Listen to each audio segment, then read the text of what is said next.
सभी का जैन योग के 21st सेशन के अंदर स्वागत है। हम आचार्य भगवंत हरिभद्र सुरीश्वर जी महाराज से वीरचित योग विंशिका ग्रंथ का स्वाध्याय कर रहे हैं और कुछ ही दिन में ये ग्रंथ का स्वाध्याय हम संपूर्ण करेंगे और उसके बाद जैन योग के संबंधी दूसरे ग्रंथ का स्वाध्याय शुरू होगा। तो जीतू भाई, आप सबको हमारी ओर से प्रणाम और हम आज के सेशन की शुरुआत करते हैं। नमस्कार। समदृष्टि आचार्य हरिभद्र सूरी विरचित योग विंशिका लघु ग्रंथ पिछले कई सप्ताहों से हम योग विंशिका ग्रंथ का स्वाध्याय कर रहे हैं। आचार्य हरिभद्र सूरी ने केवल 20 प्राकृत भाषा में रची हुई गाथाओं के द्वारा जैन योग का सूत्रात्मक शैली में कथन किया है। हमारे लिए ये बहुत बड़ा आलंबन है कि जैन योग, जब आज पूरे विश्व में योग की चर्चा हो रही है और पूरी मानव जाति जब अनेक प्रकार की समस्याओं से जूझ रही है, खास करके शारीरिक और मानसिक समस्याओं से जूझ रही है, तब इन समस्याओं से मुक्ति पाने के लिए वर्तमान समय में योग एक बहुत बड़ा आलंबन माना जा रहा है। भारतीय परंपरा में प्रत्येक दर्शनों ने योग का आश्रय लिया है। साधना के लिए योग आवश्यक है। तन और मन के स्वास्थ्य के लिए भी योग आवश्यक है। सबसे बड़ी बात यह है कि क्या हम तन और मन से भी परे, जो एक केवल अनुभूति का विषय है, ऐसा तत्व, आत्म तत्व, उसकी अनुभूति और उसके स्वास्थ्य के लिए कौन सा मार्ग अपनाना चाहिए, ये हमारे प्राचीन मनीषियों के मन में बहुत बड़ा चिंतन का विषय रहा है। वैदिक काल से ही इस विषय को, इस तत्व को पाने के लिए, इस तत्व की खोज करने के लिए बहुत बड़ा प्रयास होता रहा है। उपनिषद काल में यह चिंतन और यह साधना अधिक गहन बनी और पतंजलि ने एक ऐसा मार्ग हमारे सामने प्रस्तुत किया जिसके द्वारा मानव जाति का तन, मन और आत्मिक दृष्टि से कल्याण हो सके। इस साधना का नाम ही योग साधना है। इस योग साधना के विषय में जैन धर्म में क्या बताया गया है, जैन धर्म की योग साधना कैसी है, वो जानने के लिए यह योग विंशिका नामक छोटा सा ग्रंथ हमें बहुत ही मदद रूप हो सकता है।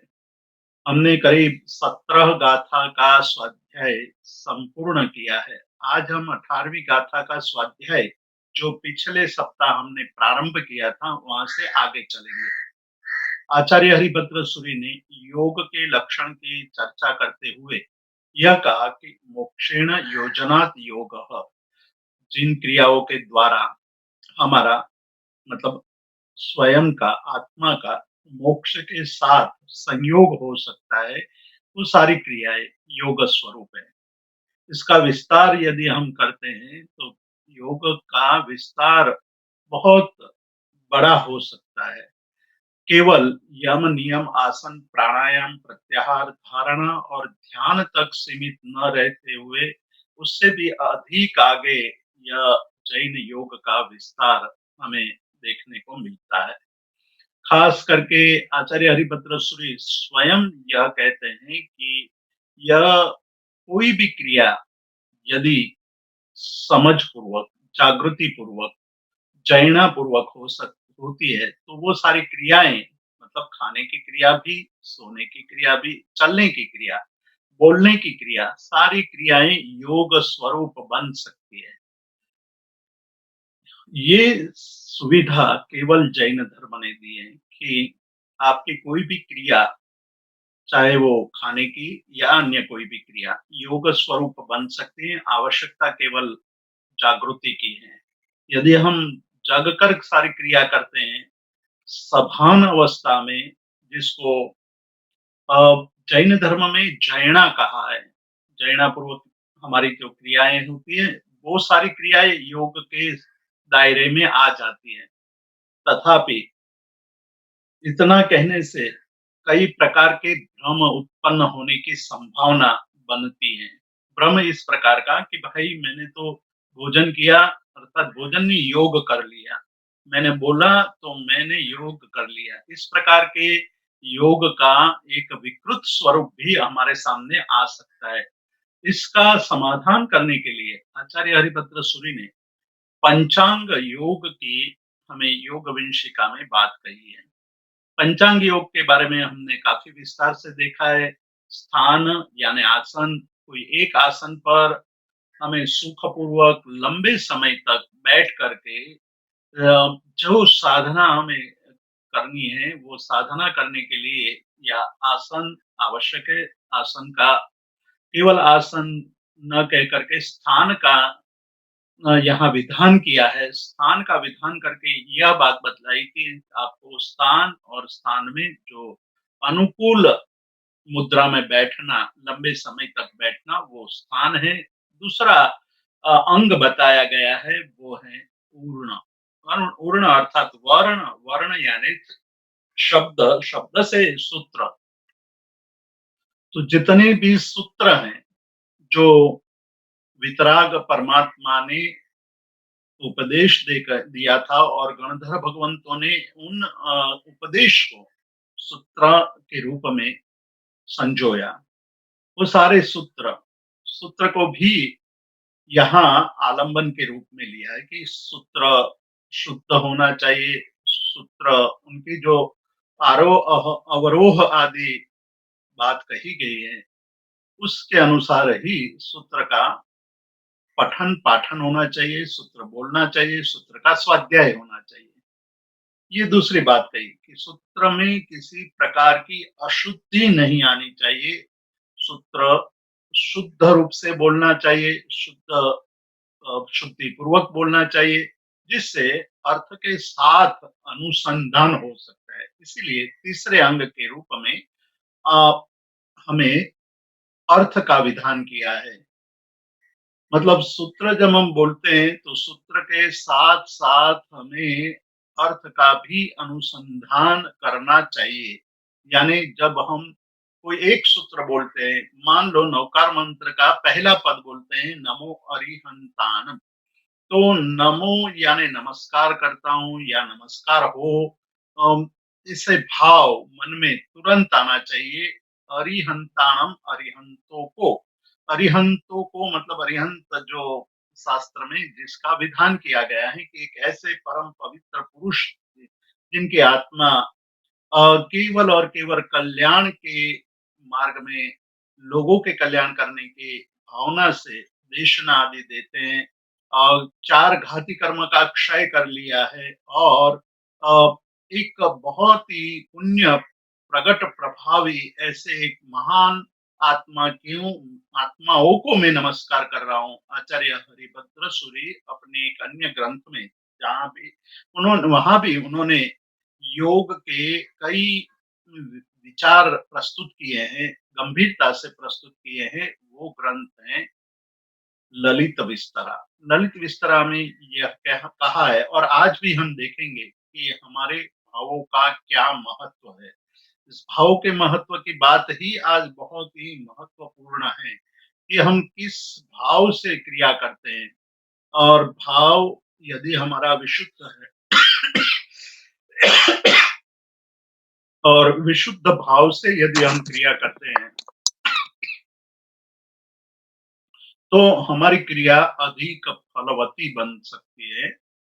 भाव की बात बहुत ही महत्वपूर्ण है। तो अर्थ के साथ वहां जब हम सूत्र का अनुसंधान कर देते हैं तब आचार्य हरिभद्र सूरि उस ललित विस्तरा ग्रंथ में बताते हैं कि यदि आपके भाव केवल एक तीर्थंकर के नमस्कार करने का है तो आपको उसका फल उतना ही मिलेगा। पर आप अनंत-अनंत तीर्थंकर के तीर्थंकरों को नमस्कार करने के भाव से नमो अरिहंताणम बोलते हैं, तो आपको अनंत फल की प्राप्ति हो सकती है। मतलब कि हमारे अंदर, हमारे मन के अंदर इस प्रकार के भाव होने चाहिए। कैसे भाव हमारे क्रिया को फलवती बनाते हैं, इसका संबंध यहाँ सूत्र और अर्थ के साथ जुड़ा है। सूत्र और अर्थ, फिर आलंबन की बात कही, अंत में निरालंबन की बात कही। तो ये 5 योग की बात करने के पश्चात आचार्य हरिभद्र सूरी ये कहना चाहते हैं कि ये 5 जो योग हैं, स्थान, पूर्ण, अर्थ, आलंबन और निरालंबन, ये पांचों अंग योग के अंग हैं, वो उत्तम अनुष्ठान रूप हैं और उत्तम अनुष्ठान के रूप में उसको लेने के लिए या हमारे ये अनुष्ठान उत्तम बने, श्रेष्ठ बने, उसके लिए क्या करना चाहिए?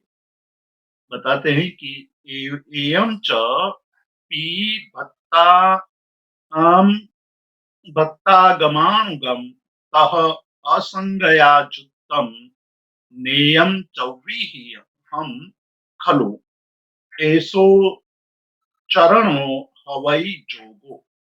कहते हैं कि ये योग बनता है, एसो चरमो योगो, ये चरम यानी अंतिम योग बनता है। कैसे? यम च पीति, पीई, पी का अर्थ है, पी शब्द प्राकृत भाषा का है, संस्कृत भाषा में बनेगा प्रीति। हमारे अंदर जो कार्य कर रहे हैं हम, वो प्रीति पूर्वक, प्रेम पूर्वक होना चाहिए। मतलब हम केवल अन्य लोग कर रहे हैं इसलिए मैं करूं, ऐसे भाव से गतानुगतिक क्रिया नहीं होनी चाहिए। गतानुगतिकता का अर्थ है दूसरे सब लोग कर रहे हैं इसलिए मैं कर रहा हूं, ऐसा भाव हमारी क्रिया को पूर्ण रूप से फलदायक बनाती नहीं है। तो वो भाव को बदलना है। भाव को बदलने के लिए प्रारंभिक आ, आवश्यकता प्रीति की मानी गई है। प्रीति ही हमारे अंदर हमारी क्रिया को फलवती बनाने में सबसे बड़ी महत्व की अ, क्रिया बन सकती है। तो यहाँ प्रीति अनुष्ठान है, वो उत्तम होना चाहिए। भक्ति अनुष्ठान, प्रीति के बाद भक्ति की बात कह रहे हैं और भक्ति के बाद वचन का अनुष्ठान, वचनानुष्ठान की बात कही है और चौथा और अंतिम अनुष्ठान बताया है, वह बताया असंग अनुष्ठान। तो प्रीति, भक्ति, वचन और असंग, ये 4 अनुष्ठान उत्तम अनुष्ठान बनाना है और उसके द्वारा हमारा स्थान आदि जो पंचांग योग है वो भी उत्तम बनता है। उसके द्वारा हम जो इच्छित हमारा लक्ष्य है, सबसे पहला लक्ष्य है कि हमारा मन निर्विकार बने, हमारा मन स्वस्थ बने, हमारे मन के अंदर पवित्र विचारों की धारा बहे और उसके द्वारा हम परमात्मा के सन्मुख रह करके हमारी आत्मा का साक्षात्कार कर सके, हमारी आत्मा का अनुभव कर सके। उसके लिए ये आवश्यक है चारों अनुष्ठान का सम्यक अर्थ बोध होना। जब तक इन चारों अनुष्ठानों का बोध सम्यक रूप से नहीं होगा तो प्रीति का अर्थ प्रेम है, प्रेम का अर्थ है कि क्या केवल परमात्मा के सामने या हर रोज परमात्मा की प्रतिमा या फोटो के सामने दर्शन कर लेने से प्रीति हो गई है, ऐसा माना जा सकता है या नहीं? ये एक बड़ा प्रश्न है कि हमारी प्रीति क्या है, प्रीति किसे कहते हैं, वो हमें जानना चाहिए। तो यहाँ कहते हैं कि यत्र आदरः परमः। प्रीति किसको कहते हैं? कि प्रीति कहते हैं कि जिसके अंदर, हमारे अंदर परम आदर होना चाहिए। कोई भी क्रिया के प्रति जब परम आदर, श्रेष्ठ कोटि का आदर वो प्रीति का प्रथम लक्षण है। आदर यानी सम्मान, या आदर यानी बहुमान। जो भी हमारे आराध्य देव हैं या जो भी हमारे परमात्मा है, उसके प्रति हमारा परम आदर, परम श्रेष्ठ उच्च कोटि का जिसके समान और कोई नहीं है, वह परम है। हमारे अंदर जो परमात्मा के प्रति प्रीति है, उस प्रीति का हमें विश्लेषण करना चाहिए। क्या मुझे परमात्मा के प्रति परम आदर है या नहीं है? परम आदर का मतलब यहाँ और भी अधिक रूप से बताते हैं कि अन्य कार्यों को छोड़ करके जो कार्य करने का मन होता है, वही प्रीति है। मतलब पहला बताया कि परम आदर, तो परम आदर का दूसरा लक्षण या प्रीति का दूसरा लक्षण बताया गया कि अन्य जितने भी कार्य है, उस कार्य को छोड़ करके जो कार्य करने का मन होता है, वही प्रीति का लक्षण है। हमने कई बार देखा है संसार के प्रवृत्ति में, जिसमें हमें रस होता है, जिसके अंदर हमें लाभ का भाव दिखाई देता है, तो वो हम अन्य कार्य को छोड़ करके वो कार्य करते हैं। और जब उस कार्य में लगते हैं, तो अन्य कार्य अपने आप छूट जाते हैं। वही प्रीति का लक्षण है, शेष कार्य त्याग, अन्य कार्यों का त्याग करना। हम दिन भर में हमारे कार्यों का विश्लेषण करें कि हम कितने कार्य करते हैं, कौन-कौन से कार्य करते हैं, कार्य किस प्रकार का है, वो कार्य करने जैसा था या नहीं। हमें जिसके प्रति प्रीति है, उसके लिए हमने कितना समय निकाला है और हमने उसके लिए अन्य कार्य का त्याग करके हमारे भाव, हमारी क्रिया वहाँ होती है या नहीं होती है, ये बात हमें अपने मन में विश्लेषण करके करनी है। मान लो कि हम एक परमात्मा की पूजा की बात करते हैं, तो अन्य कार्यों को छोड़ करके या मतलब आपके पास समय है, तो उस समय के दरमियान आप कौन-सा कार्य करने की इच्छा रखते हैं? स्वाध्याय करने की इच्छा रखते हैं या मूवी देखने की इच्छा रखते हैं? आप शॉपिंग करने की इच्छा रखते हैं या गार्डन में घूमने की इच्छा रखते हैं या किसी को मिलने की इच्छा रखते हैं। इस प्रकार का हमारा कार्यों का विश्लेषण होना चाहिए। अधिकतर हमें जब भी समय मिलता है तो हमारे मन के अंदर जिसके प्रति प्रीति है, उसी कार्य को हम करते हैं और अन्य कार्य छोड़ देते हैं। आचार्य हरिभद्र सूरी यहाँ बताते हैं कि जब तक आपका अनुष्ठान अन्य कार्यों को छोड़कर उस कार्य में लगने का भाव पैदा नहीं होगा, तब तक ये अनुष्ठान उत्तम अनुष्ठान नहीं बन सकता है। उत्तम अनुष्ठान बनाने के लिए ये आवश्यक है कि हम जो कार्य करना चाहते हैं, वो शेष उसके सिवाय जितने भी कार्य है, उसका त्याग।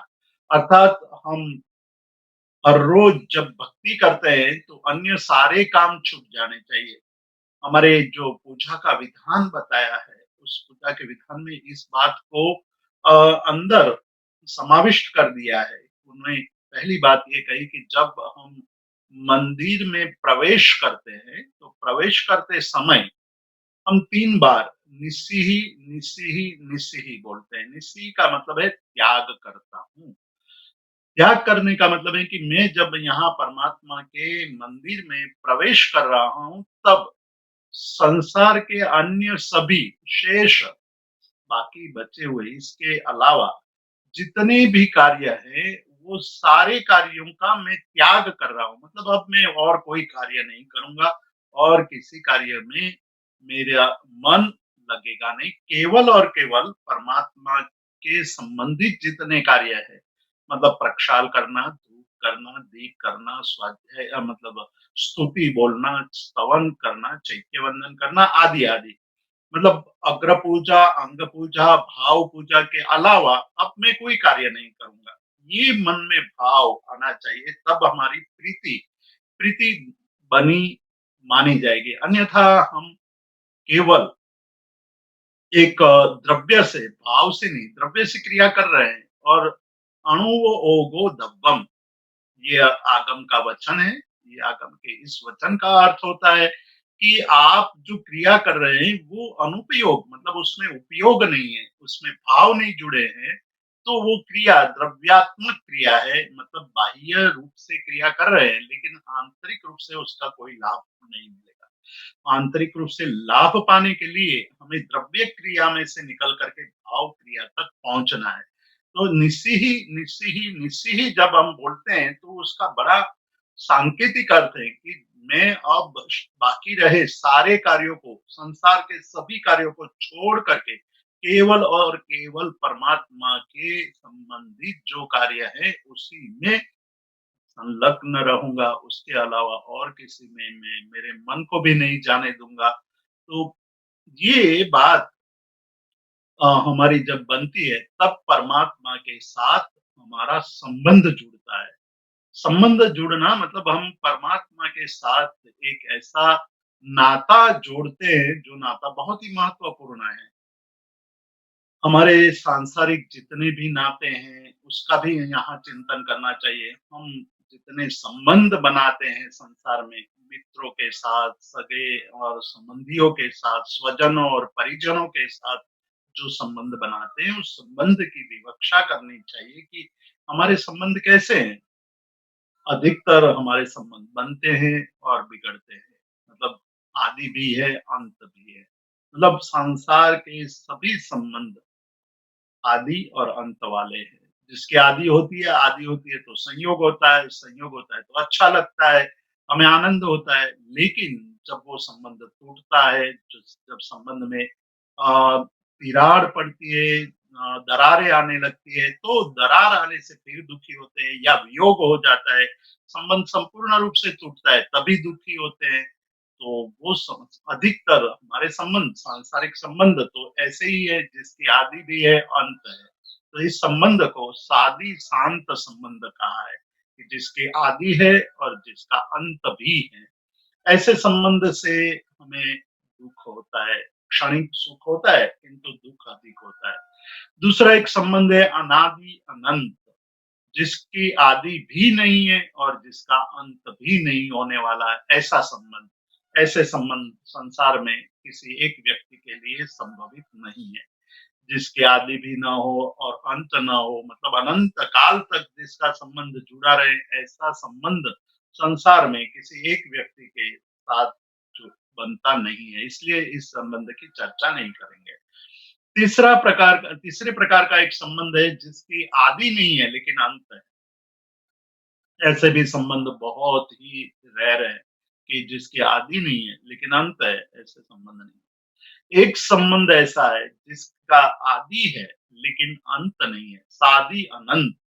चौथा प्रकार का संबंध जो सबसे श्रेष्ठ संबंध माना गया है कि एक बार संबंध बने और फिर उसमें न तो चढ़ाव आए न उतार आए, बढ़ता ही जाए और निरंतर वृद्धि पामते हुए निरंतर वो संबंध रहे, शाश्वत संबंध रहे। ऐसे संबंध की अपेक्षा साधक करता है कि हे परमात्मा, मेरा और आपका संबंध ऐसा बने, आज मैं आपके साथ जुड़ रहा हूँ, वो जुड़ना निरंतर बना रहे। जब तक मैं मुक्ति ना पाऊँ तब तक तो आपका संबंध जुड़े, लेकिन मुक्ति के बाद भी मैं आपके जैसा ही बन करके आपके साथ जैसा संबंध स्थापित करूँ। तो ये सादी अनंत। इसीलिए आनंद गंज जी महाराज इस प्रीति अनुष्ठान की व्याख्या करते हुए बहुत ही सुंदर बात कर रहे हैं कि ऋषभ जिनेश्वर प्रीतम मारो और न चाहू रे कंत। चेतना शब्द है हमारी आत्मा के लिए, एक चेतना शब्द, चेतना स्त्रीलिंग शब्द है। तो अपने को वो प्रेयसी के रूप में प्रस्तुत करते हैं कि मैं प्रेयसी हूँ और आप मेरे प्रियतम हैं। मैं ऐसी संसार के सारे प्रेयसी और प्रियतम का, प्रियतमा और प्रियतमा तम का जो संबंध होता है वो सादी शांत होता है। मतलब आदि तो होती है लेकिन अंत भी हो जाता है। किसी का दो चार महीने, दो चार साल, दो चार दशक और ज्यादा से ज्यादा एक शतक, उससे ज्यादा संबंध टिकता नहीं है। ये नष्ट हो जाता है। मतलब एक संसार के एक जीवन यात्रा में संबंध का वियोग हो जाता है, संबंध टूट जाते हैं। ऐसे संबंध की मैं कांक्षा नहीं करता हूँ। मैं एक ऐसे संबंध की अपेक्षा रखता हूँ जो शादी अनंत हो। इसीलिए कहता है कि मेरी चेतना मैं आपकी प्रियतमा हूँ और आप मेरे प्रियतम हैं। संसार में मैंने कई संबंधों को देखा है, अनुभव किया है, लेकिन ऐसा कोई संबंध मुझे देखने को नहीं मिला, जो संबंध शादी आदि तो हो, लेकिन अनंत भी हो। केवल आपके साथ जुड़ा हुआ संबंध शादी अनंत है और मैं इस शादी अनंत संबंध की अपेक्षा करता हूँ। इसीलिए कहते हैं कि ऋषभ जिनेश्वर प्रीतम मारो और न चाहू रे कंत, रीजो साहिब संग न परिहरे, सादी मांगे शादी अनंत। मतलब भांगे मतलब प्रकार, आपके साथ जो संबंध जुड़ता है वो संबंध ऐसा है कि धीरे धीरे धीरे मेरे में जो कमियां हैं, मेरे में जो विकार है, मेरे में जो दोष है, राग और दोष रूपी जो मल है, उस मल को शुद्ध करता है, विशुद्ध करता है, मेरे मन को निर्विकार बनाता है, मेरी आत्मा को विशुद्ध बनाता है और धीरे धीरे ये संबंध घनिष्ठ बनते हुए आपके जैसा ही बन जाता है, मैं भी आपके जैसा बन जाता हूँ। तो वो संबंध फिर समाप्त होने वाला नहीं है, कभी भी समाप्त नहीं होने वाला है। तो आदि है लेकिन साथ ही साथ अनंत है। तो ऐसे संबंध के लिए जो बात आगे चल कर के बहुत सारी बातें आनंदगंज जी बताते हैं, लेकिन अभी उसका अवसर नहीं है। यहाँ केवल एक ही बात हमें देखना है कि हमारे अनुष्ठान में प्रीति, भक्ति, वचन और असंग का कैसा स्वरूप होना चाहिए। प्रीति है ऐसा हम कहते हैं, लेकिन वो प्रीति केवल हम परमात्मा का स्तवन कर ले, अच्छे राग में गा लें, अच्छे भजन हम गा लें और हम कह लें कि हमें परमात्मा के प्रति बहुत भक्ति है और दूसरे लोग भी ये कह सकते हैं कि बड़ी भक्ति है, बहुत सुंदर गाते हैं ये या गाती है, लेकिन उससे भक्ति का आंतरिक जो भाव है वो ध्वनित नहीं होता है। गाना एक बात है और अंदर से प्रीति होना एक दूसरी बात है। अंदर से प्रीति पाने के लिए ये है कि हमारा एक सबसे पहला, मैं फिर से दोहरा रहा हूँ, जो अनुष्ठान के लिए जो 3 कैटेगरीज़ हैं, उसके 3 आवश्यक तत्व है, उस आवश्यक तत्व की बात को मैं दोहरा रहा हूँ। उसमें सबसे पहले आचार्य हरिभद्र सूरी कहते हैं कि आपका प्रयत्न विशेष होना चाहिए। प्रयत्न बहुत ही मतलब विशेष रूप से प्रयत्न जब आप अम, परमात्मा के प्रति प्रीति धारण करते हैं तो बार-बार आपका मन परमात्मा की तरफ दौड़ना चाहिए। संसार में हम देखते हैं कि किसी युवक को युवती के साथ प्रीति हो जाती है, तो सारे कामों को छोड़ कर के उसका एक ही प्रयत्न रहता है कि मैं अपनी प्रियतमा को, मैं अपने जो प्रेयसी है उनको मिलूँ किसी भी तरह से, प्रयत्न एक ही रहता है, तो ये प्रयत्न विशेष कहा जाता है। दूसरा रहता है कि उसके प्रति परम प्रीति हो जाती है, वैसी प्रीति उससे भी दिव्य प्रीति परमात्मा के प्रति होनी चाहिए, तो वो परम प्रीति कहते हैं। और तीसरा जो अन्य कार्यों का त्याग करके हमारे अंदर केवल परमात्मा के प्रति भाव पैदा होना चाहिए। ऐसा जब हमारे अंदर भाव पैदा होता है तब उसको प्रीति अनुष्ठान कहते हैं। दूसरा अनुष्ठान है भक्ति अनुष्ठान। प्रीति के बाद आती है भक्ति।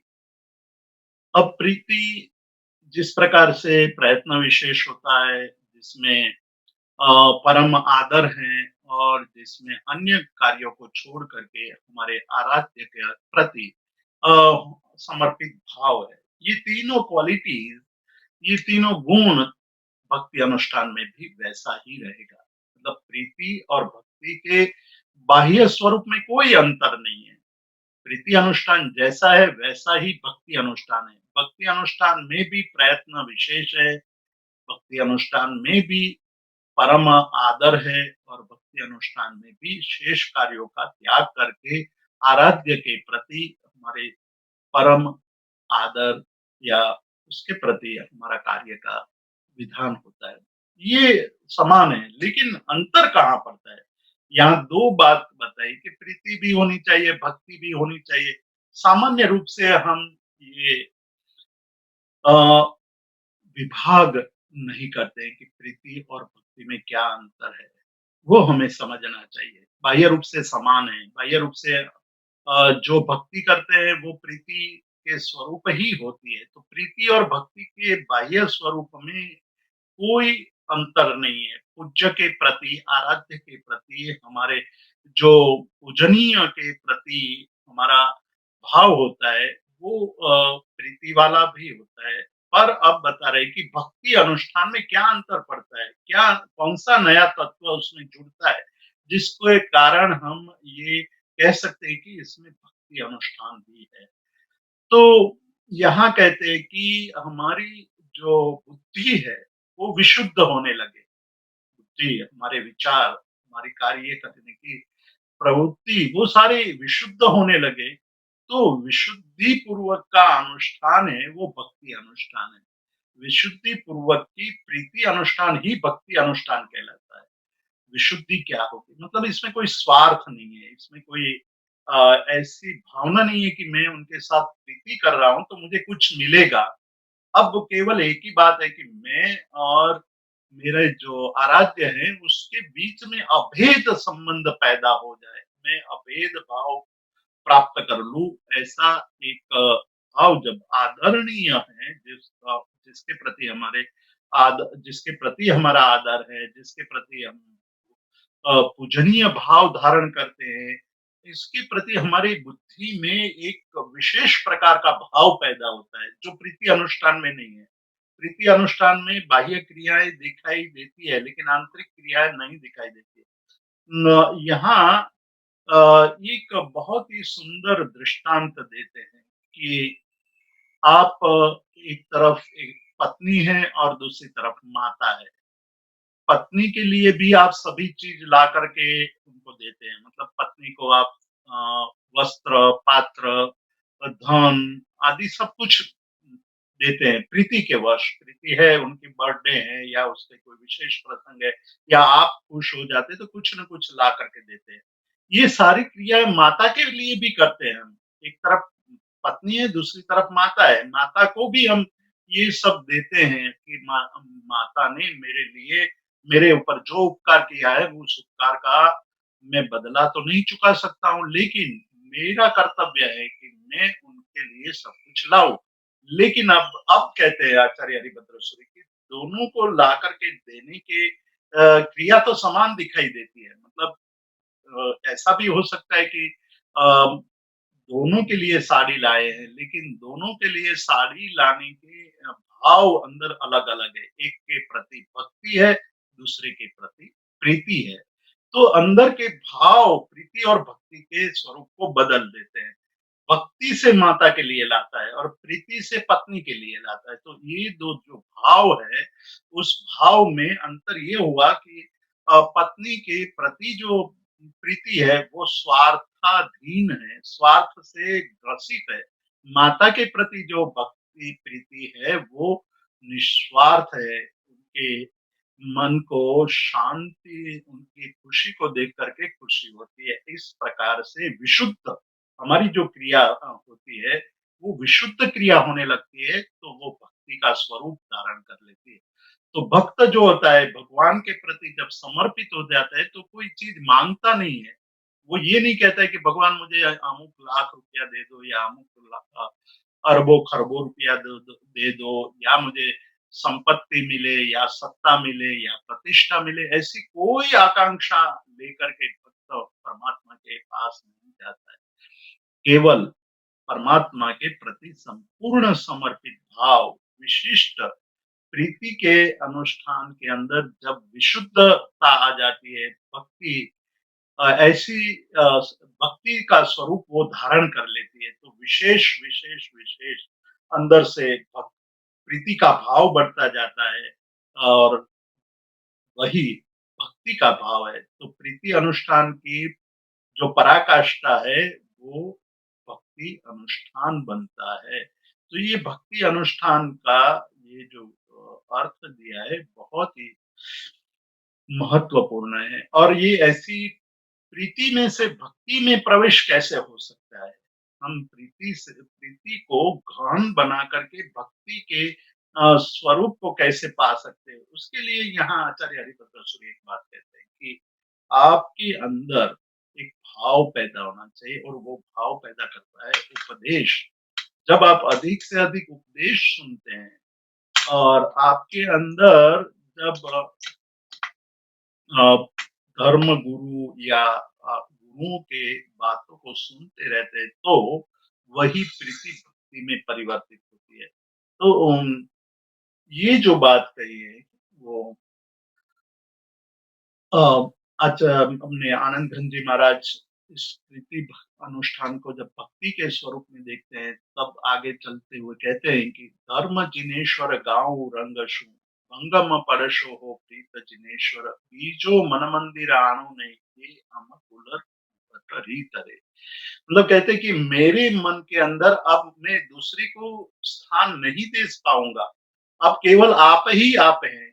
ये प्रीति की पराकाष्ठा जो भक्ति का स्वरूप धारण कर लेती है, तब ये बात आ जाती है कि बस मेरे मन के अंदर आपके अलावा और किसी चीज का विचार नहीं रहेगा। मतलब आपके ही विचार, आपके ही हमारे अंदर भाव बने रहेंगे। तो ये बात जब नारद भक्ति सूत्र, बहुत अच्छे भक्ति के सूत्र बनाए नारद ने, उस भक्ति के सूत्र में ये बताया, उन्होंने भी भक्ति का जब विधान किया, भक्ति की व्याख्या की, तो अलग अलग लोगों ने अलग अलग रूप से भक्ति की व्याख्या की है। उन भक्ति की व्याख्याओं का भी विश्लेषण किया है नारद मुनि ने। तो नारद मुनि ने कहा कि भाई वो सारी व्याख्या मुझे पसंद नहीं है, मेरे लिए तो भक्ति वह है यस्तु परम सातु परम प्रेम रूपा अमृत स्वरूपा च, कि भक्ति वह है जो परम प्रेम स्वरूप है। मतलब परम प्रेम, प्रेम की पराकाष्ठा, प्रेम की पराकाष्ठा में जो पहुंचता है उसको अपने प्रेम का जो प्रिय पात्र है उसके सिवाय उसके मन में कोई और विचार आता ही नहीं है। तो ऐसे विचार वाली जो स्थिति आती है वो परम प्रेम स्वरूप है और अमृत स्वरूप है। कहते हैं कि वो अमृत स्वरूप है। वही बात जो आनंद गंज जी कहते हैं कि भांगे सादी अनंत, मतलब जब वो प्रारंभ तो हो जाती है फिर कभी भी नष्ट नहीं होती है। जैसे हम मीरा के जीवन में देखते हैं या नरसिंह मेहता के जीवन में देखते हैं, प्रीति की शुरुआत हुई लेकिन अंत नहीं हुआ। दिन ब दिन वो गाढ़ होती गई, प्रगाढ़ होती गई और पूरे जीवन में उसी के प्रति समर्पित भाव। नारद मुनि जो कहते हैं कि जब प्रीति प्रगट परम बनने लगती है तो क्या परिवर्तन आता है, तो कहते हैं कि फिर भक्त के मन में तदेव आलोकयति, बस उन्हीं का दर्शन करने का मन होता है कि बस मैं किसी तरह दर्शन उन्हीं का दर्शन करूं। मतलब प्रतीक्षा करते हुए बैठे रहते हैं कि बस वो मिले तो मुझे सब कुछ मिल गया, मुझे और कोई चीज नहीं चाहिए। मुझे मिष्टान्न भोजन नहीं चाहिए, मुझे अच्छी मूवी नहीं चाहिए, मुझे उत्तम गहने नहीं चाहिए, वस्त्र नहीं चाहिए, पात्र नहीं चाहिए, संपत्ति नहीं चाहिए, कुछ भी नहीं चाहिए, केवल वही मिले। मेरे आराध्य मुझे मिल जाए तो सबसे अधिक मुझे खुशी होगी। ये बात अ, हेमचंद्राचार्य ने एक अलग ढंग से हमारे सामने रखी है। वो कहते हैं कि मैं परमात्मा के पास क्या मांगू, मुझे मांगने के मतलब कोई कहे कि आप कोई चीज मांग लो तो मैं क्या मांगूंगा। वो कहते हैं कि मैं चक्रवर्ती का पद नहीं मांगूंगा, मतलब ये सारी सृष्टि का आधिपत्य मैं नहीं चाहता हूँ। मैं 6 खंडों का राजा बनने की अपेक्षा नहीं करता हूँ। मैं हाथी, घोड़ा, धन, धान्य, वस्त्र, पात्र, संपत्ति, भौतिक समृद्धि, प्रतिष्ठा कुछ भी नहीं चाहता हूँ। यदि मुझे भगवान ना मिले तो मुझे नहीं चाहिए वो सब। और मुझे यदि भगवान मिल भी जाए और मुझे भिक्षुक की अवस्था में घूमना पड़े, भीख मांगना पड़े, दर-दर भटकना पड़े, तो भी मैं वो स्थिति पसंद करूँगा, क्योंकि मैं चक्रवर्ती से भी धनवान अपने आप को मानूँगा कि मेरे पास परमात्मा है, चक्रवर्ती के पास परमात्मा नहीं है। और जिसके पास परमात्मा है, वो परमात्मा बन सकता है। चक्रवर्ती परमात्मा नहीं बनेगा यदि उनके मन में परमात्मा नहीं है तो। तो ये बात बहुत बड़ी बात आचार्य हेमचंद्र सूरी कहते हैं कि मुझे एक टूटा-फूटा पात्र मिले और दर-दर भटकना पड़े भिक्षा के लिए और भिक्षा ना भी मिले तो भी मुझे पसंद है, लेकिन आप मेरे पास रहोगे तो मेरे लिए सबसे श्रेष्ठ स्थिति है। इसीलिए मैं चक्रवर्ती का पद नहीं माँगता हूँ, प्रतिष्ठा नहीं माँगता, कुछ भी नहीं माँगता हूँ। यही बात हमारे सामने आर्यभद्रबाहु स्वामी रखते हैं वसकरम स्तोत्र में कि तादेव दिज्जबोहि भवे भवे पास जिण चंद पति भर निभरेण येण तादेव दिज्जबोहि भवे भवे पास जिण चंद। मैं परमात्मा के पास भक्ति से पूर्ण भरा हुआ हृदय से एक ही चीज मांगता हूँ कि भव भव प्रति भव जब तक मेरी मुक्ति नहीं होती है तब तक मुझे आपके चरणों की सेवा मिले, आपका शासन मिले, आपका धर्म मिले, जिससे मुझे सत्य असत्य का बोध हो सके, ध्येय उपादेय का बोध हो सके, जीवों के प्रति मैं मैत्री भाव धारण कर सकूं, सभी के प्रति मैं क्षमा का भाव धारण कर सकूं। ये भाव केवल हमें प्रभु के शासन में ही देखने को मिलता है। तो ये प्रीति अनुष्ठान को भक्ति अनुष्ठान में परिवर्तित करना है और भक्ति में इतनी उत्तम बातें कही है, इतनी श्रेष्ठ बातें कही है कि भक्त जब भक्ति में लीन हो जाता है तो उसके भाव परिवर्तित हो जाते हैं। बाह्य क्रिया तो प्रीति और भक्ति में कोई अंतर नहीं है, लेकिन आंतरिक भाव में विशुद्धि बढ़ गई है, भाव में एकदम शुद्धता आ गई है, इसीलिए उसको भक्ति अनुष्ठान कहते हैं। तो आज हमारे पास समय की कमी है, टाइम हो चुका है, हम भक्ति अनुष्ठान को यहाँ उसका स्वाध्याय करके रुकते हैं। अगले सप्ताह हम और विषय पर चर्चा करेंगे, वचन अनुष्ठान और असंग अनुष्ठान। बहुत ही अद्भुत बातें कही है। वचन अनुष्ठान क्यों आवश्यक है और असंग अनुष्ठान उससे कैसे बन सकता है, किस कैसे हमारे अंदर असंग अनुष्ठान तक पहुंचना है, जो असंग अनुष्ठान आलंबन और निरालंबन तक हमें ले जाएगा। तो आलंबन और निरालंबन तक पहुंचने के लिए ये अनुष्ठान इस प्रकार से उपयोगी है, उसका भी अनुसंधान अभी करना है, वो भी हम आगे करेंगे। और अभी मैं नील भाई को माइक सौंपता हूँ, आगे का कार्यक्रम का संचालन नील भाई करेंगे। Thank you so much Jeetu भाई, आज आपने भक्ति अनुष्ठान के बारे में हमें बहुत डिटेल में अच्छे से समझाया। किसी को भी कोई प्रश्न है तो आप आपके हैंड रेज कर सकते हैं, हम प्रैक्टिकल सेशन की ओर आगे बढ़े उससे पहले एक दो क्वेश्चन लेना चाहेंगे, फिर हम प्रैक्टिकल सेशन की शुरुआत करेंगे। महेंद्र भाई आप पूछ सकते हो क्वेश्चन। प्रणाम जीतू भाई। प्रणाम। આપ એકદમ ટૂંકમાં નવધા ભક્તિ અને પરાભક્તિ વિશે સમજાવશો? સમય ન હોય તો ટૂંકમાં કહેજો, અથવા આવતા વખતે કહેશો તોય ચાલશે. અન્ય દર્શનમાં નવધા ભક્તિનું આવે છે બહુ. હું ટૂંકમાં સમજાવું છું। आज मैं बहुत संक्षेप में समझाऊंगा नवधा भक्ति की बात। जो मैंने यहाँ उल्लेख किया था नारद भक्ति सूत्र का, जिसका पहला सूत्र था कि सातु परम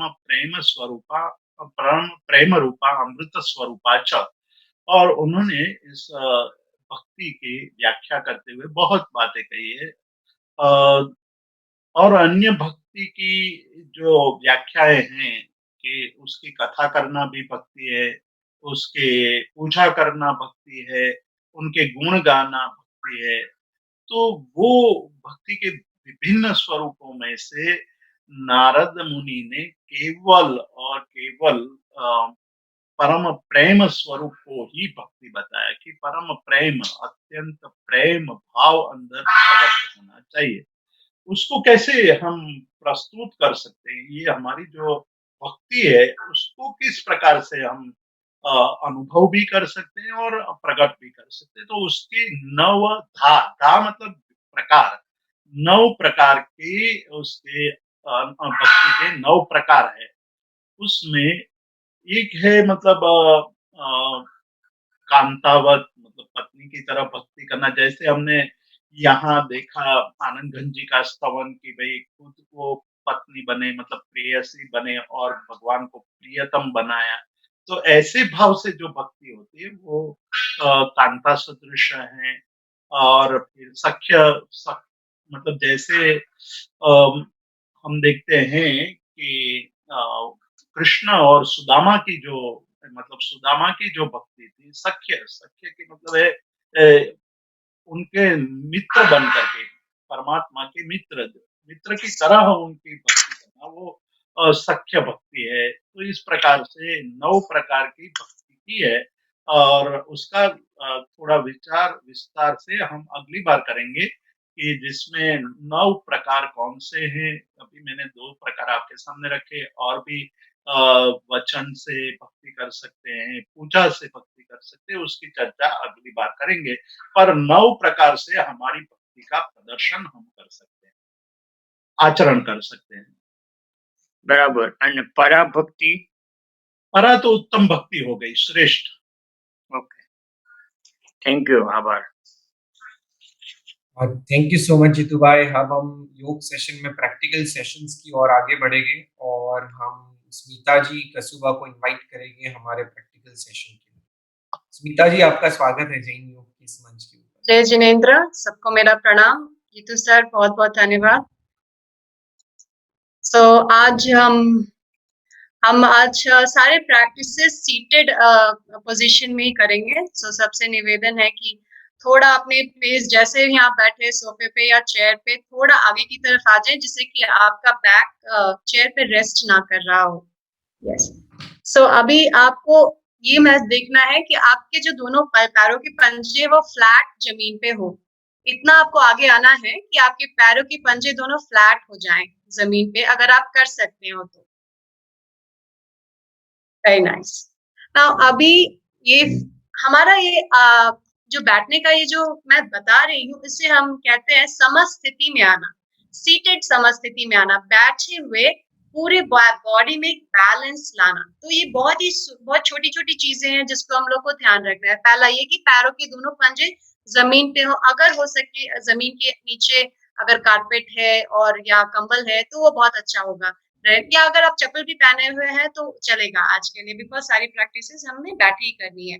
तो जब पैरों के पंजे फ्लैट हो जाते हैं तो हमें थोड़ा ये देखना है कि हम जो बैठे, हमारे जो बटक्स की पोजीशन है, हम लेफ्ट की तरफ ना झुके हो और ना ही राइट की तरफ झुके हो, उसमें भी हमें एक बैलेंस लाना है हमें।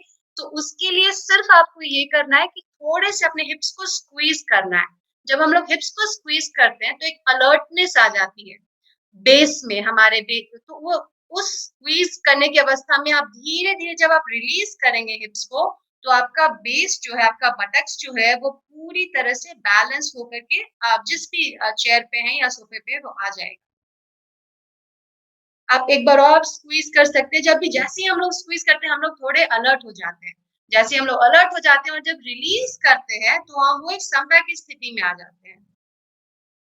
फिर से आप चेक कर सकते हैं, आप लेफ्ट स्वे नहीं कर रहे, राइट स्वे नहीं। ये बहुत हमारी आदत हो जाती है, जब हम बहुत देर वेबिनार्स देखते हैं या टीवी देखते हैं, हम एक आड़े लेके बैठ जाते हैं और इससे बहुत इजीली हम बॉडी में इम्बैलेंस ला जाते हैं। अगर हम राइट की तरफ बैठे हुए तो हमारा लेफ्ट इनएक्टिव, बहुत देर तक इनएक्टिव हो जाने की वजह से लेफ्ट में इम्बैलेंस आने की संभावना बढ़ जाती है। तो ये मेरा बहुत बहुत ही गहरा सुझाव रहेगा कि जब भी हम लोग ऐसे कोई वेबिनार देख रहे हो या टीवी देख रहे हो, जहाँ हमें ज्यादा देर बैठने की जरूरत रहे, वहां पे जरूर ये ध्यान दें कि हम बैठने की स्थिति में समस्थिति में बैठे, विच इज अगेन हमारा पैरों के पंजे जमीन पे वो आराम से टिके हुए, आपका पंजा, आपका एड़ी, सारा कुछ। उसके बाद आपके जो बटक्स है वो बेस में हो।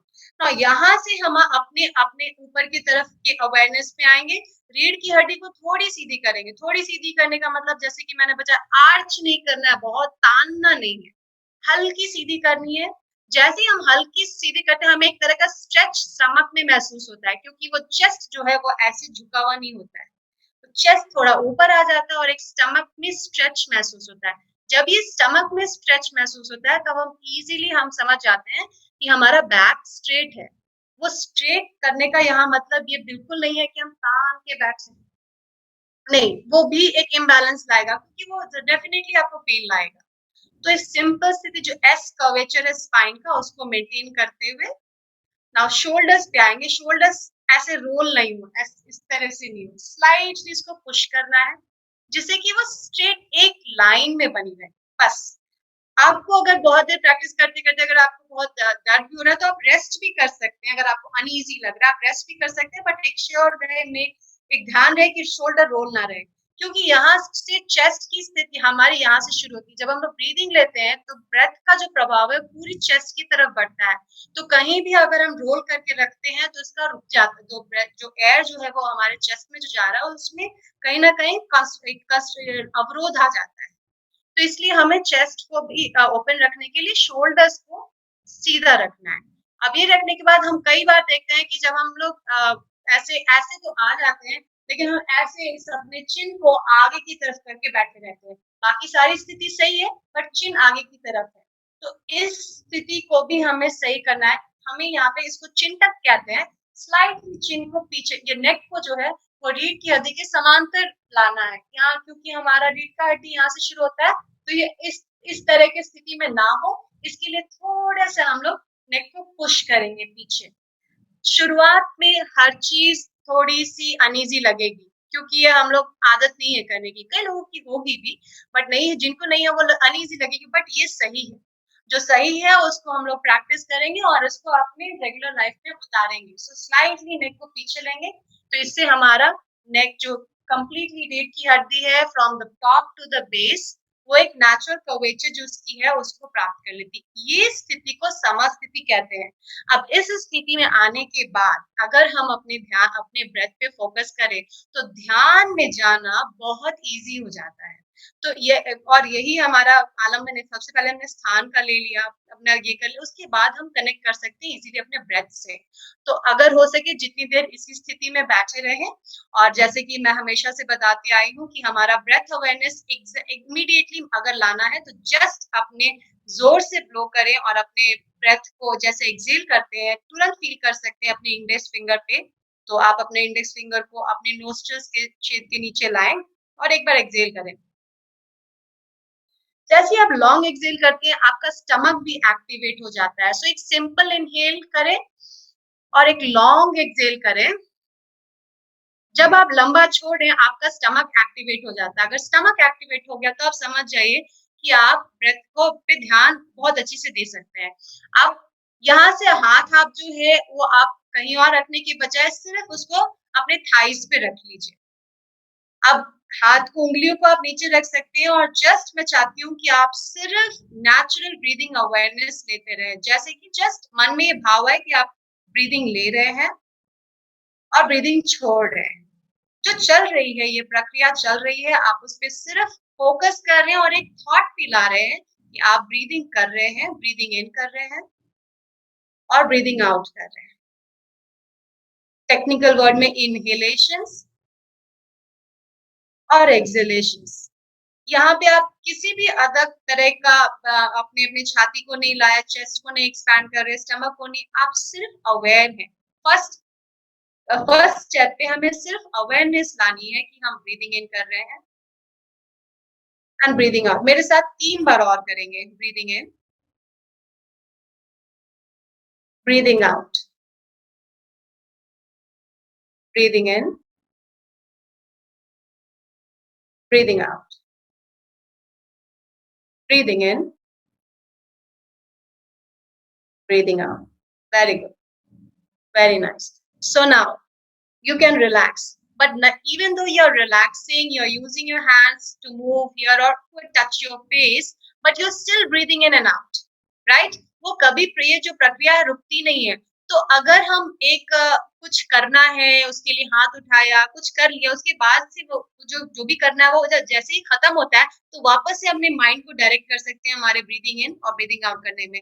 जैसे कि मैं अभी आपको इंस्ट्रक्शन दे रही हूँ, आप मुझे सुन रहे हैं, but at the same time एक माइंड को आप कॉन्स्टेंटली बनाए रख सकते हैं, वॉचफुल बनाए रख सकते हैं कि आप ब्रेथ ले रहे हैं, ब्रेथ छोड़ रहे हैं। सो कान आप मेरा इंस्ट्रक्शन सुन रहा है, माइंड उसको रिसीव भी कर रहा है, but at the same time breath के साथ भी कनेक्टेड है। तो ये प्रैक्टिस आप हमेशा बनाए रखिए। तो इसके बाद हम लोग बहुत ही सूक्ष्म व्यायाम पे जाएंगे जो कि हम लोगों ने फर्स्ट क्लास में करी थी अपर बॉडी के लिए रिलीज करने के लिए, क्योंकि हम लोग बहुत देर से जीतू जी का सेशन सुन रहे हैं। तो सबसे पहले हम लोग नेक रिलीज करेंगे। तो अगेन एवरीथिंग हम लोग सारे मूवमेंट ब्रेथ के साथ फॉलो करेंगे। तो क्या करना है, सबसे पहले एक बार एक पूरा सर्कल आप देख करके फिर आप प्रैक्टिस करिए। सो पहले हम इनहेल करेंगे, ब्रीदिंग इन करेंगे, और जैसे जैसे एक्सेल करते हैं हम अपने चिन को लेफ्ट शोल्डर की तरफ लाएंगे, एक्सेल करते हुए, ब्रीदिंग आउट करते हुए। बहुत तानना नहीं है, जितना आप नेचुरली कंफर्टेबली कर सकते हैं। इनहेल करते हुए आप इस नेक को वापस से सेंटर पे लाएंगे। एक्सेल करते हुए चिन को आप राइट शोल्डर पे ले जाएंगे। इनहेल करते हुए चिन को वापस से सेंटर पे लाएंगे। कंटिन्यू करिए। एक्सेल करते हुए लेफ्ट शोल्डर की तरफ। As long as you are exhaling, keep the neck movement slow and steady. खत्म, जैसे एक्सेल खत्म हुआ इनहेल करते हुए टू द सेंटर। एक्सेल करते हुए राइट रोटेशन। इनहेल करते हुए centre rotation. So see how aware you have become. You can continue 2 rounds more. Exhale to the left. Inhale to the center. Exhale to the right. Inhale to the center. That's all. Relax. Relax. The main purpose is to direct our mind towards the breath so that the union will happen. Union body का, mind का और breath का जो एक union होता है हमारे traditional yoga में, उसी को योग कहते हैं। जब तो हमें उसको हमेशा कनेक्टेड रहना है, अपना ब्रेथ, बॉडी और हमारा जो अवेयरनेस है। सो हमारा मूवमेंट यहाँ पे हमारा नेक रोटेशन है, बॉडी हमारा नेक रोटेशन है और ब्रेथ हमारा एक्सेल और इनहेल है। और who's directing? Your mind is directing. So we are not getting out of this awareness. Now next, हम लोग को सिर्फ शोल्डर थोड़ा रोटेशन करना है, इसको स्कंद संचालन कहते हैं। तो अपने हाथ फिंगर्स को हम लोग शोल्डर्स पे ऐसे रख लेंगे और स्लाइटली एल्बोस को आउट करेंगे। सो यहाँ से जो एल्बोस शरीर की तरफ दबा हुआ है इसको थोड़ा ऊपर उठाएंगे। अगेन देखिए आप स्लाउच नहीं कर रहे हो, शरीर रीढ़ की हड्डी थोड़ी सीधी है। जब ऊपर उठा लिया अच्छे से होल्ड करना है, लूज होल्ड नहीं। उसके बाद जेंटली एल्बोस को स्ट्रेट में लाना है। जब ये पैरेलल आ गए, यहाँ से हम लोग ब्रेथ के साथ सर्कुलर रोटेशन करेंगे। सो कैसे? जैसे ही हम लोग केवनियों को ऊपर ले जाएंगे, यहाँ से ओपननेस होता है। जैसे ही ओपन होता है हमें इसको इनहेलेशन के साथ करना है। सो अगेन मैं एक बार फिर से दिखा रही हूँ। हम लोगों ने यहाँ से शुरू करा, ये क्लोज ग्रिप है। यहाँ से हम लोग जैसे जैसे ओपन हो रहे हैं हम लोग इनहेल करेंगे। सो ब्रीदिंग इन करते हुए हम लोग इनहेल करेंगे। यहाँ से हम लोग वापस से क्लोज करने वाले हैं, तो हम लोग ब्रीदिंग आउट करते हुए वापस से एल्बोस को वैसे ही सामने की स्थिति में ले आएंगे। अगेन ब्रीदिंग इन करते हुए जितना भी आपका ब्रेथ है उसी तरह का मूवमेंट होना चाहिए। एक्सेल करते हुए वापस से क्लोज कर लेंगे। सो ये अवेयरनेस बरकरार रखनी चाहिए। इनहेल करते हुए ऊपर जितना आप ओपन कर सकते हैं और एक्सेल करते हुए दोनों श्वास का प्रयोग। Inhalation half open, exhalation completely close. One more time, inhale open and exhale close. Now यहाँ से हम इसको चेंज करेंगे, मूवमेंट चेंज होगी बट ब्रेथ अगेन सेम रहेगा। जस्ट वॉच, यहाँ से अगर मैं नीचे से केवनियों को अगर साइड में ले आऊं तो अगेन ये ओपनिंग मूवमेंट है। तो यहाँ से नीचे से जब हम पीछे की तरफ से जब केवनी के ऊपर लाएंगे तो ये इनहेल करेंगे और ऊपर से ले जाते हुए सामने की तरफ लाते हुए एक्सेल करेंगे। नीचे से लाते हुए पीछे करते हुए केवनियों को इनहेल एंड जैसे जैसे हम फ्रंट में आएंगे Excel. 3 times more. Inhale as your chest is opening and elbows going back. Exhale as the elbows are coming into front. Last one. Inhale, open your chest out, rotate your shoulders, and exhale, join. And gently relax. See so much of awareness even in the rotations of shoulders. कितना awareness है? Neck rotation में exhale करते हुए turn, inhale करते हुए center. Rotation, shoulder rotation में inhale करते हुए open, exhale करते हुए close. Again inhale करते हुए open, exhale करते हुए, not like exercise ऐसे ऐसे कर रहे हैं, right? All right. तो थर्ड रोटेशन हम लोग थोड़ा सा साइड्स रोटेशन करेंगे. So however you are sitting, अगर आप लेफ्ट हैंड को अगर पीछे किसी पे टिका सकते हो या नीचे अपने चेयर पे भी रख सकते हो, तो आप पीछे पहले लेफ्ट हैंड को कर लो. राइट हैंड से अपने थाइस, राइट हैंड से लेफ्ट हैंड की थाई पे रख लो. एंड पहले आपको मुझे ही देखना और एक इंस्ट्रक्शंस आप पहले एक साइकिल देख लो, फिर आप प्रैक्टिस करना. इनहेल यहाँ पे करेंगे जहां पे लेफ्ट हैंड, मैं साइड व्यू दे रही हूँ, लेफ्ट हैंड पीछे की तरफ है, राइट हैंड मेरे लेफ्ट थाइस पे है. इनहेल में मैं सेंटर में देखूंगी, फ्रंट में देखूंगी, और एक्सेल करते हुए मैं ट्विस्ट करूंगी लेफ्ट की तरफ, जितना भी ट्विस्ट कर सकते हैं, ओवरडू नहीं करना है. So front view, inhale to the centre, look, inhale, and जैसे जैसे एक्सेल करेंगे हम पीछे की तरफ ट्विस्ट करेंगे. अगेन ट्विस्ट करते हुए एक्सेल करना है. Everybody should remember this. और इनहेल करते हुए वापस से सेंटर आना है. That's all you have to practise 5 times. Exhale करते हुए पीछे की तरफ ट्विस्ट करना है, हमारा राइट साइड कंप्लीटली स्ट्रेच होएगा. इनहेल करते हुए सेंटर. अगेन जिस भी साइड आप ट्विस्ट कर रहे हैं एक्सेल करते हुए, उसका ऑपोजिट साइड स्ट्रेच होता है. इनहेल करते हुए सेंटर, सिंक्रोनाइज करिए ब्रेथ के साथ. एक्सेल करते हुए पीछे की तरफ, इनहेल करते हुए सामने की तरफ. अब इसको चेंज करेंगे 4 बार हम लोग अगले से. सो राइट हैंड पीछे और लेफ्ट हैंड राइट थाई पे. अगर आप दूसरी तरफ कर रहे थे तो आप जस्ट पलट लें. इनहेल करते हुए centre, look front, and exhale करते हुए twist. Make sure it's only acceleration.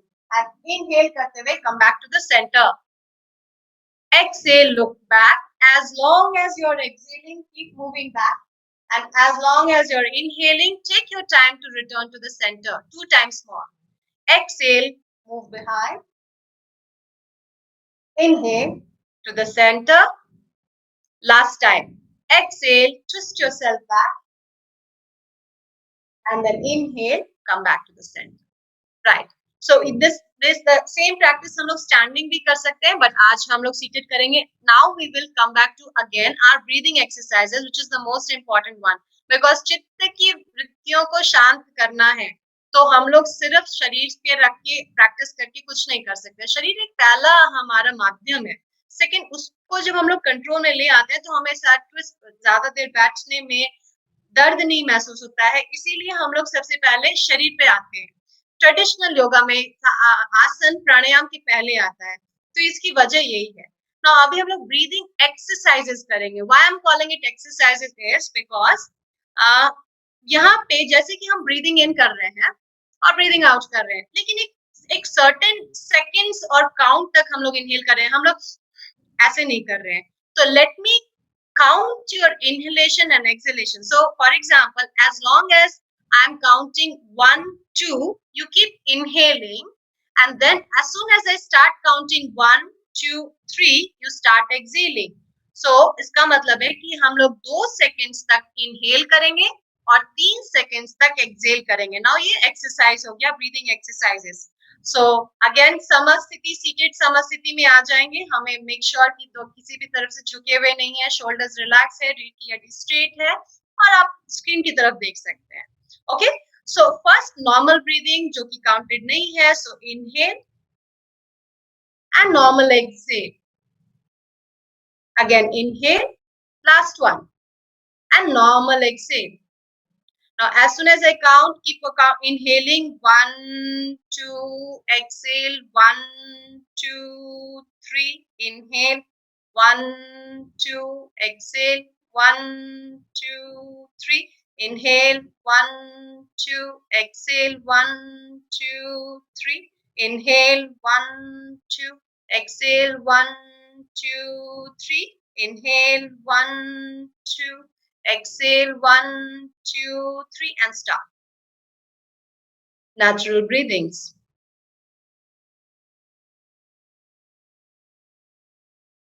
Now एक और challenge. मैं इस inhalation को 1, 2, 3 और थोड़ा एक pause डालूंगी, pause, and then exhalation को 1, 2, 3, 4, and then immediately inhalation बोलूंगी. So again हम लोग ब्रीदिंग एक्सरसाइज करें, सो खींच रहे हैं, हम लोग ट्राई करेंगे. अगर हमारे से होता है तो हम लोग करेंगे, नहीं तो हम लोग स्टिक करेंगे 2 seconds inhalation and 3 seconds exhalation पे. So start again. 2 natural breathings, 2 times. Inhale and exhale. Inhale and exhale. Going to start for 3 counts inhalations. Inhale, 1, 2, 3, pause.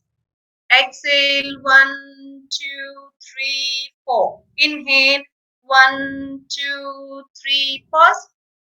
Exhale, 1, 2, 3, 4. Inhale, 1, 2, 3, pause. Exhale, 1, 2, 3, 4. 2 times more. 2, 3, pause. Exhale, 1, 2, 3, 4. Last time. 1, 2, 3, pause. 1, 2, 3, 4. Relax. Natural breathings. So what we did today is we practice inhale. So breathing के 4 स्तंभ हैं. Inhalations, exhalations. So 2 और क्या है? Inhale, hold, exhale, hold.